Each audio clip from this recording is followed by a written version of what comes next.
today's video I'm going to be talking about training to achieve stimulus for either strength or hypertrophy. Okay, so I've left a bunch of phrases here, and I've just left few phrases for you to see, and I'm going to be mentioning a few of them over the course of this video.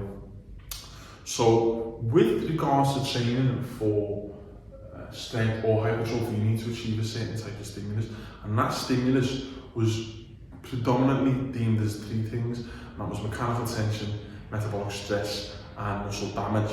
But as we've later learned through scientific study, things like this, it's actually mechanical tension that has the biggest effect on muscle growth and strength development.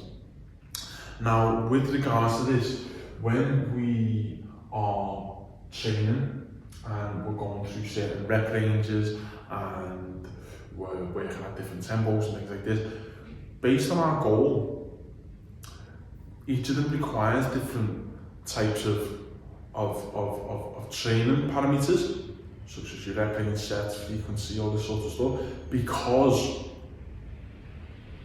these differences can provide a better effect that we're looking for when it comes to building muscle or strength. Okay? Now, again, when it's more for strength, we predominantly talk about lower reps. Now, when it comes to lower reps, this is because the mechanical tension is higher. Okay? So there's an inverse relationship between these two. As the time of the tension increases, it's similar to doing higher reps. So not only will the time of the tension create an effect on mechanical tension, because it's for a longer time, the endurance of the muscles will go under more metabolic stress. And as a result, sarcoplasmic hypertrophy occurs, which is a build-up of fluid, sarcoplasmic fluid within the actual muscle fibers or the myofibers themselves. Okay? Now this can be done quickly and optimally through higher rep ranges and an increased time of tension. And the way you really get the most of that is through tempo. And this is why you see many bodybuilders, they'll go between 12 to 15 reps and they're going really slow and nice and controlled, because they know that's where they're going to get the most bang for their buck when it comes to creating the stimulus they're looking for in terms of building and developing that muscle size. Okay?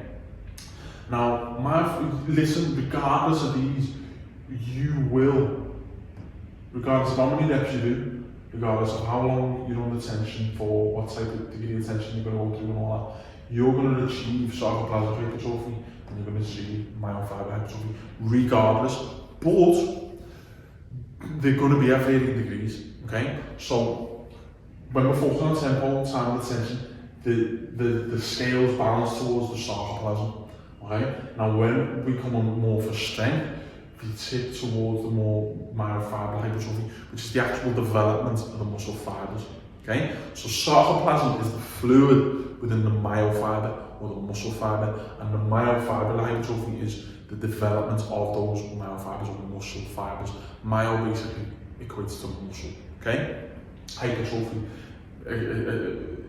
equates to development or to growth, repair. Okay? Now, again, when it comes to our lower reps, what this does is it allows us to achieve more volume, achieve the same volume as, say, we would have if we were going for higher reps, but with a priority on the intensity of the exercise, which is the mechanical tension. So we can achieve the same volume as the high reps, but for less reps through an increased mechanical tension. And again, this effect works on building muscle fibers, which in turn will help with development of strength.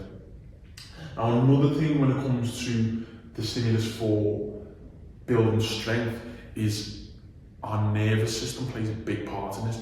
It's what they call neuromuscular potentiation. Okay? Now, when it comes to potentiating the muscles, you need larger rest periods. Whereas when we're going for higher reps and an increased time of tension and tempo, we can shorten those rest periods. And this is why you'll sometimes see people doing density workouts, which are basically an hour's workout crushed into an half an hour session, or they might do supersets in bodybuilding, or they might do a 60 to 90 minute rest period and things like this, usually 60 seconds if it's fat loss, or 40 seconds or whatever. And as a result, because the tension isn't so high, the stimulus is achieved, but the fatigue is reduced, and as a result, they're able to achieve that sarcoplasmic hypertrophy. Whereas, on the other end of the scale, when we're building, focusing on strength, it's the myofibril hypertrophy we're looking to achieve, and again, we're thinking about the nervous system being under stress as well, and it needs time to recover, usually between 3 and 5 minutes, okay? So in order to be able to cope with the increases in mechanical tension, to achieve the stimulus we want, without getting fatigued, we have to increase our rest periods, okay? So in summary, when we're training to build muscle and or size, okay, I put hypertrophy there, really want to mention strength and size, okay?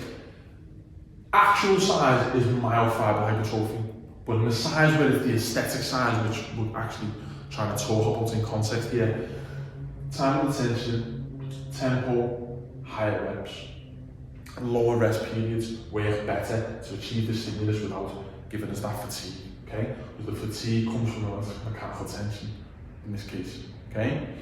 Now, when it comes to myofibril hypertrophy, the stimulus again from the mechanical tension, but because we've got lower reps and higher rest periods, we can lift heavier, so we're achieving the same degree of volume that we will in turn aim to progressively overload without doing too much that puts us in a state of what is known as SV, or systemic fatigue. And systemic fatigue is where you literally, you're going backwards, your performance is decreasing.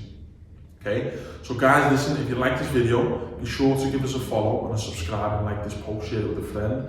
But also, I've recently written a book. It's called The 38 Laws of Strength and Power. And if you like this, mate, I've packed tons of stuff in there, tons of secrets that I've used to help tons of, hundreds, thousands of clients from literally all over the planet get in the best shape. So be sure to click that link in the description and give it a little read. I guarantee once you try some of the tips, you'll be blown away. Okay? Thanks a lot for watching, guys, and I'll see you in the next one.